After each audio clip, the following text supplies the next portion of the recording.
Hello and welcome to the 22nd episode of When the Heart Leads. I'm your host, Dr. Kate Newburgh, and I am really happy to be with you all today.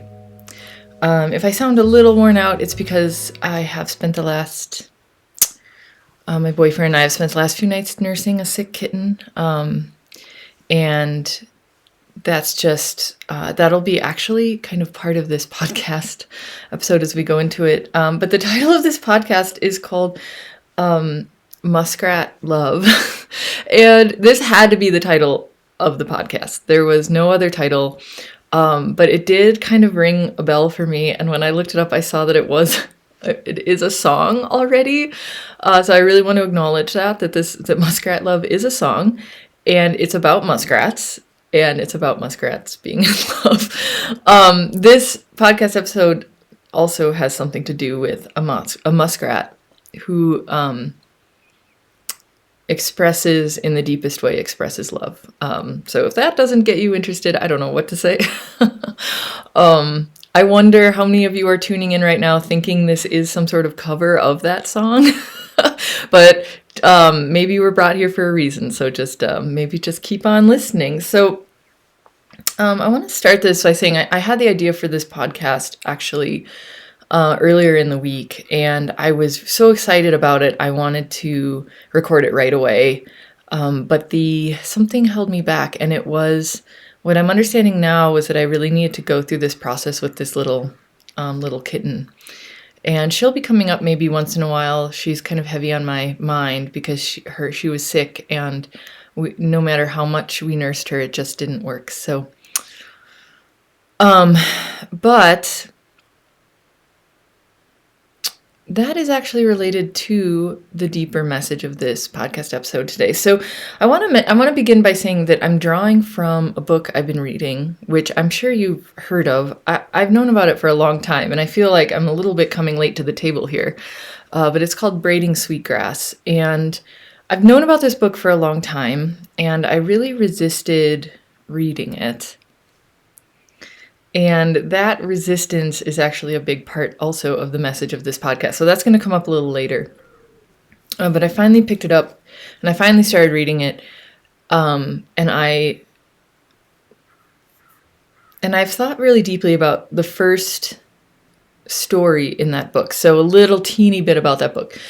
The woman who wrote the book is a Native woman, and she's also a scientist, an ecologist. So she's also a poet. So she brings this beautiful kind of confluence of science and Native wisdom and poetry into this book.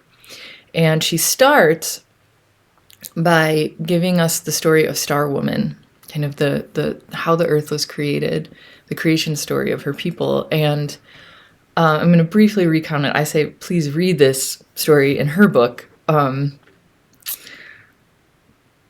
because she tells it so beautifully. But I'm just going to give a very quick kind of play-by-play, if you want, if we could put it that way, of the story. So Star Woman comes to Earth, and as she's coming to Earth, she's holding, and this is really important, she's holding handfuls of seeds as she comes to Earth from the stars. And she comes to Earth and lands in a complete it's a water planet, so there's no actual land. And so as she lands, she's surrounded by these animals who are swimming, and they realize that they need to do something for her, and their innate hospitality really comes to the surface, and they know they need to do something for her to live on the planet. And they say that they have heard that there's land at the bottom of the ocean, and so many of them dive to the bottom, or attempt to dive to the bottom, and none of them can get there. And little Muskrat, who they acknowledge is the weakest swimmer of all of them, says that he's going to try. And he's gone for a long time. And finally, he floats to the surface, and he had perished in his mission, but then clutched in his little paw was a handful of earth. And I'm going to talk a little bit about that in a moment. But this is kind of where I began to resist and where I stopped being able to read further in the past. But Star Woman takes that handful of dirt and she spreads it on the shell of Mother Turtle, and she starts dancing. And as she's dancing, that handful, that pawful of earth begins to expand and expands all over the shell and goes all over the shell. And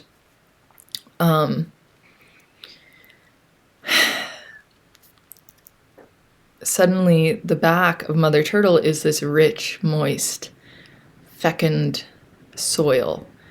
And then the seeds she's holding, she begins to scatter them along the earth. And that's where the plants come from on the earth. And so there's a lot more to this story. And there's a lot of beautiful symbolism in this story and wisdom in this story. I'm going to stop there because that's kind of the two main points that I want to make today are encapsulated in that part of the story. So,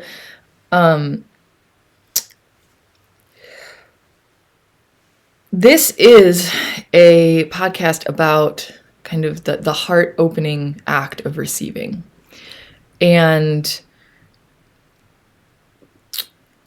this is actually an interesting, it's a really beautiful lesson for me because, like I've mentioned a few times, I'm writing my third book. And my third book is about the principles of creation. And it kind of, I'm starting to see that I think it has 5 kind of portals that you pass through to create. And the final portal is the act of receiving. And I had a lot to learn about that. So the book itself is taking me through these lessons. And this is what I'm learning about receiving, which is that sometimes someone will bestow on you something far beyond what you believe you're worthy of.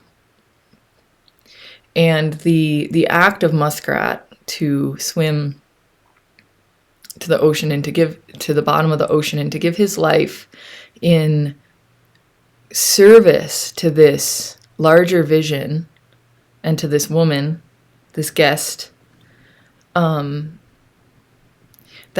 an immense act of generosity, possibly the most immense act of generosity that anyone can commit. And it was there that I stopped reading. And what I understand now is that the part of me that resisted that story, the part of me that resisted that part of the story, was a part of me that was resisting receiving in the biggest way, which is in many ways what we've come here to do as humans. As part of the act of creation, we must be willing to receive. But what I realized while I was considering the story, as I read it again after years of putting that book away, not being able to get past that part, what I realized was that Star Woman did not hesitate. Not for 1 second. She accepted the gift of that soil from Muskrat's paw, and she used that immense gift to create the earth as we know it. And in her dance, I like to imagine that she was dancing the gratitude and the sorrow and all that came up, the immensity of that gift that Muskrat gave. But she didn't hesitate. She received it fully, even though it was given at the highest cost. And she took that and made something beautiful out of it. And so this is a really big lesson, I believe, of what it means to be human and what it means to engage in the act of creation, is that when we're given immense gifts, right, many times our first instinct could be to resist it. It's too big. Too much was sacrificed for this. I'm not worthy of it. I don't know what to do with it, right? It feels maybe like too much responsibility to receive. But the courage that we're being asked to show in this is to receive fully. And this is why I'm calling this the heart-opening act of receiving, because to receive something like that is one of the most courageous things I think that we can do as humans. to make something beautiful out of a gift that immense. And I know I'm talking abstractly here in some ways, even with this wisdom story to anchor it, but perhaps as I'm speaking, you're thinking in your own life about the ways that you're being called to receive right now, right? And it might be that somebody wants to give something that is at great cost to them. And deep down, you know that it's necessary, or you know that it's right. And so you're really being called to make something of that receiving.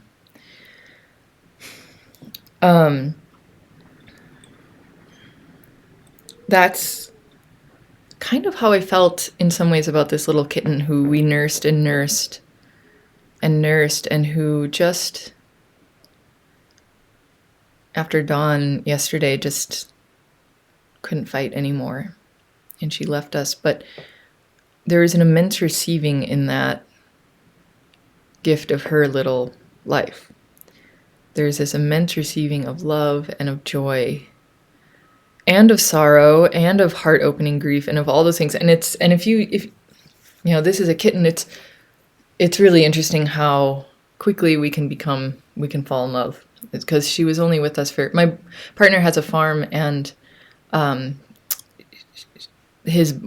of his barn cats had a litter, and this one was just not thriving, and so we took her in to try to help her thrive, and that was a little over a week ago, but it didn't take long for her to just be fully in our hearts. And so there was this act of receiving that of her and of all of her vulnerability and of all of her sickness and all of that just opened our hearts. And that was kind of this real, visceral, lived experience of receiving that I had been thinking a lot about in the from the book Braiding Sweetgrass, and it's immense. It's immense. So there's something even here about the idea of privilege, and I've thought a lot about privilege, and I'm just going to mention it quickly because I know that even that word can be so steeped in conflict that even just the word itself can get people's backs up, right? But I do want to mention just kind of a take, and I think I've mentioned it before, one of the takes that I have on what we call privilege. What is privilege? What is privilege in many ways? But it's been weaponized in a lot of ways, and it's been shamed, and it's understandable why this would be such a conflicted idea, conflicted experience. But in something like this story, it really calls us to those of us who hold this privilege in society and who are privileged. It calls us to really acknowledge that, accept it, and ask how we can use it to make the world better. And that's something our hearts can guide us in. If we deny it or we are ashamed of it, right, then we can't actually use it to make the world a better place. And so there's a denial of heart-based service that can happen there. And I understand all of the conflict around this idea. And at the same time, we can be called to do something greater with what we've been given. And so that's maybe a whole other podcast episode. I'm kind of just touching on it now, but the gift of all that we have and all that we are, the greatest use of that is to accept it fully and ask how we can work with it to bring benefit to all. And the heart knows how to do that. The heart knows how to do that. Sometimes it's a surprising answer. But when we really fully receive ourselves, it does. So these kinds of gifts do not, I want to draw a very fine line between the idea of debt and obligation. They do not confer debt. They're freely given. They do not confer obligation. But I do believe that they invite us into a greater level of responsibility. And when we think about responsibility, that key word, response. Like, what is the correct response to this level of gift? And that's something your heart can answer. And I want to mention too that Star Woman, for her, it was to dance, right? The earth came into being through dancing. That's a powerful,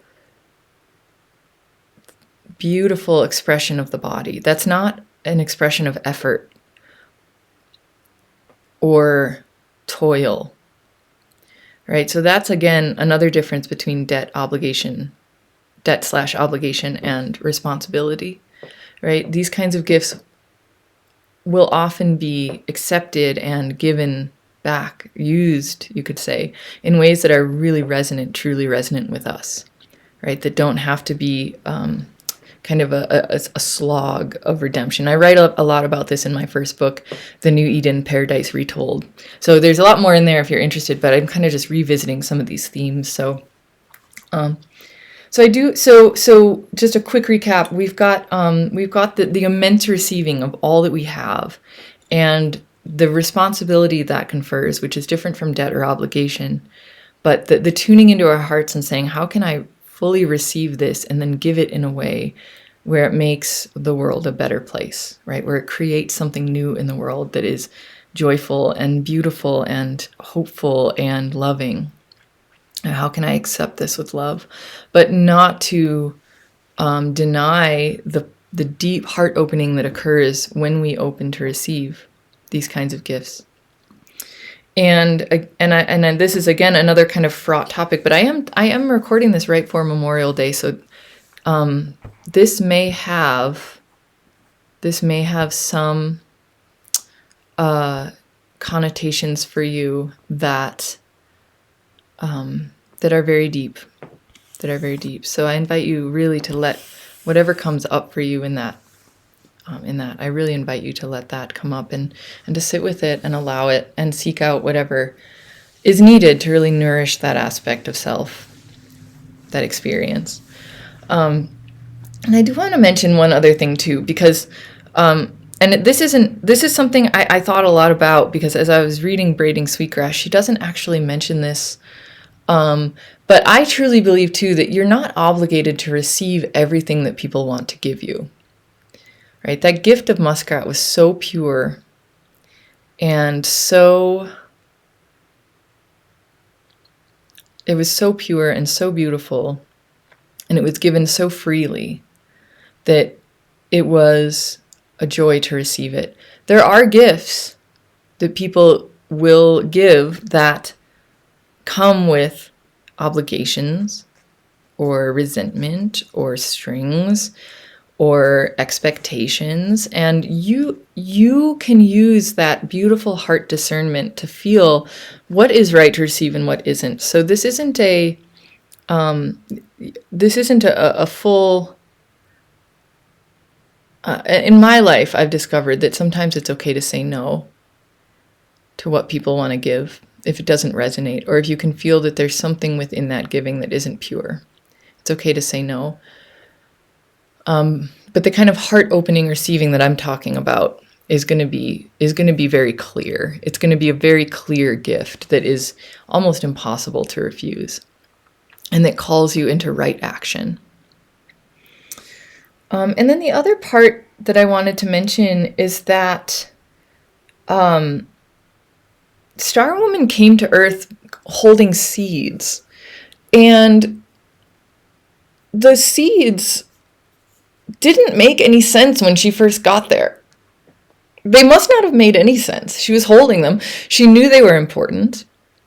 She was bearing these gifts, but then she gets to a world that's all water, and instinctively she knew not to scatter the seeds in the water.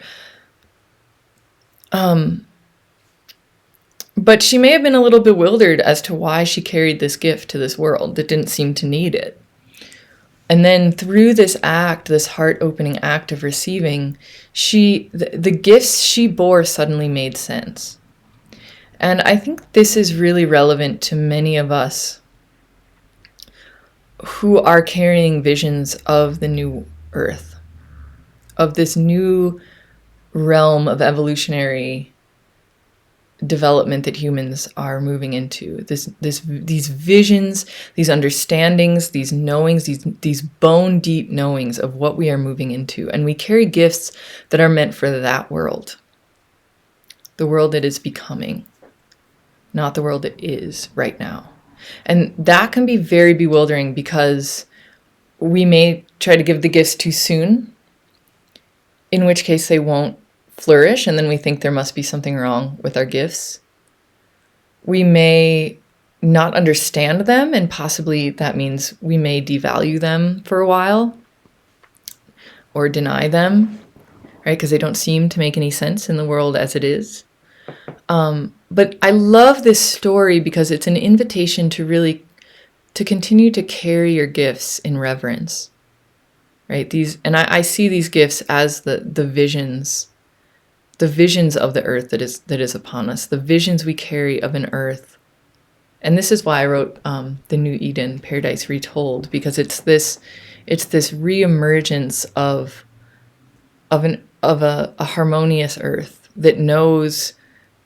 One thing I was told this week is we're all one species. Everything on the planet, we're all one species. There isn't actually a delineation of species. We're all Earth, and we're all of the Earth. And there's this powerful knowing of that, and this emergence of that kind of Earth, and this evolution in human consciousness to really know that. And in many ways, that's what we've come here to create, especially those of us listening right now.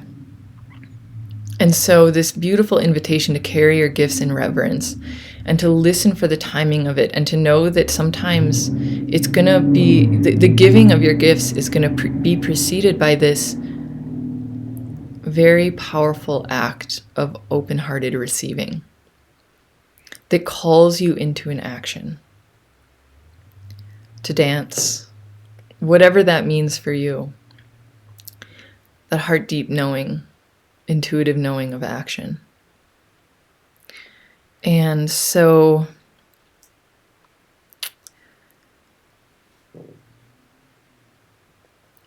I wrote just in my notes, it's a key often.